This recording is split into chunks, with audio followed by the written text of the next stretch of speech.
پروین کا امید سے پر چہرہ ایک دم سے بجھ گیا، مگر وہ بولی کچھ نہیں اور سلام کرتی خاموشی سے اٹھ کر چلی گئی۔ مجھے تھوڑا دکھ ہوا مگر جلد ہی اس کا اثر زائل ہو گیا، اس آنے والی خوشی کو محسوس کر کے جو آج مجھے نادیہ سے ملنے والی تھی۔ میں نے دوپٹہ اوڑھا اور نادیہ کے گیٹ کی بیل بجائی۔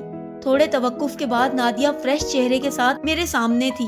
ارے بھابی آپ آئیں آئیں، ابھی آپ ہی کا ذکر ہو رہا تھا۔ نادیہ نے مسکراتے ہوئے میرا خیر مقدم کیا۔ ہاں، ضرورت جو آن پڑی ہے، اب میری ممنون ہوگی، اپنی لاچارگی کا رونا روئے گی اور میرا شکریہ ادا کرتے نہیں تھکے گی۔ میں نے تفاخر سے سوچتے ہوئے اسے دیکھا۔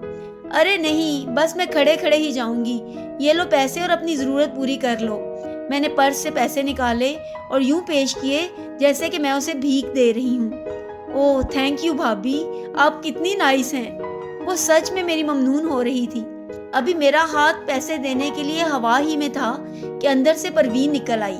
وہ مجھے اور میں اسے دیکھ کر ٹھٹک گئی۔ میری اڑتی رنگت دیکھ کر نادیہ نے اپنے عقب میں دیکھا۔ آؤ پروین آؤ، رک کیوں گئی؟